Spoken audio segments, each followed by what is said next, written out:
আঠখেলীয়া নামঘৰলৈ আমি অহাটো নতুন নহয়, আমাৰ কাষতেই যিহেতু ঘৰ, আমি প্ৰতি বছৰে আহোঁ। কিন্তু প্ৰত্যেক দিনে পহিলা ভাদৰ দিনা আহিব নোৱাৰোঁ। আজি আমি একেলগে আহিছোঁ।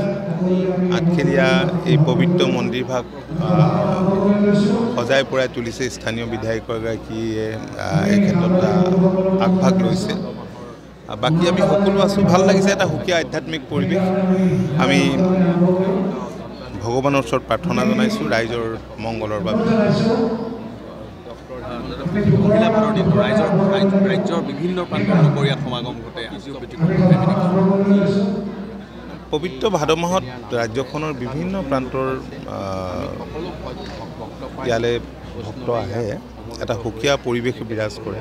আজি ভাদ মাহৰ পহিলা দিনটোত ইয়ালৈ আহি আমি অত্যন্ত আমি সুখ অনুভৱ কৰিছোঁ আৰু ভাল লাগিছে। আঠখেলীয়া নামঘৰকো এটা নতুন ৰূপত আমাৰ সকলো ৰাইজে দেখিবলৈ পাইছে। ঠিক আছে। শ্ৰী শ্ৰী আঠখেলীয়া মহাপ্ৰভুৰ এই নামঘৰৰ যি ঐতিহ্য, এই ঐতিহ্য অসমৰ সমূহ ৰাইজে ইয়াক সকলো সময়তে স্মৰণ কৰে আৰু আজি এই ক্ষেত্ৰখনত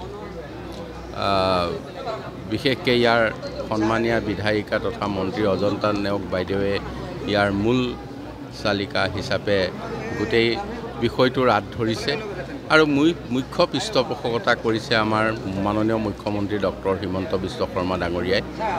গতিকে সকলো ভক্তপ্ৰাণ ৰাইজে আজি নতুন ৰূপত আঠখেলীয়া নামঘৰক আমি পাইছোঁ আৰু পবিত্ৰ ভাদ মাহৰ পহিলা দিনাই আমি বিয়াত উপস্থিত হৈ সৌভাগ্যৱান বুলি ভাবিছোঁ। আজিৰ দিনটো ভাদ মাহৰ প্ৰথম দিন, পহিলা ভাদ, আৰু আজিৰ পৰা ভাদ মাহৰ আৰম্ভণি হৈছে। আজি আঠখেলীয়া নামঘৰত অসমৰ মাননীয় মুখ্যমন্ত্ৰী ডাঙৰীয়াৰ আগবঢ়োৱা কিছু পুঁজিৰে আমি ইয়াত পুনৰ নিৰ্মাণ কৰিছোঁ। আপোনালোকে দেখিছে, আমি মুখ্যমন্ত্ৰী ডাঙৰীয়াকো আহ্বান আহিবৰ কাৰণে আমন্ত্ৰণ জনাইছিলোঁ। তেখেতৰ পৰিয়ালৰ জ্যেষ্ঠ এজন ব্যক্তিৰ মৃত্যু হোৱাৰ কাৰণে তেখেত আহিব নোৱাৰিলে। তেখেতলৈকো আমি ইয়াৰ জৰিয়তে কৃতজ্ঞতা জ্ঞাপন কৰিছোঁ। আৰু এই ভাদ মাহটোত বহুত লাখ লাখ মানুহ এই নামঘৰলৈ আহে আৰু এই নামঘৰভাগি যথেষ্ট এটা মাহাত্ম্য আছে। গতিকে আঠখেলীয়া প্ৰভুৱে যাতে অসমবাসীৰ ওপৰত কৃপা কৰক আৰু অসমখন আগুৱাই লৈ যাওক, সেইটোৱে কামনা কৰিছোঁ।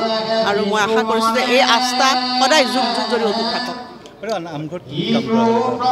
আমি প্ৰথম ফাৰ্ষ্ট ফেজত আমি মূল নামঘৰভাগি কাম কৰিছোঁ।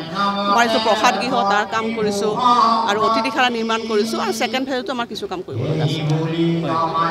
আজি মূল নামঘৰভাগিহে আমি উদ্বোধন কৰিলোঁ আৰু চৌহদৰ কিছু বিধিবিধান কৰিছোঁ আৰু কিছু কাম অলপমান কৰিব লগা আছে।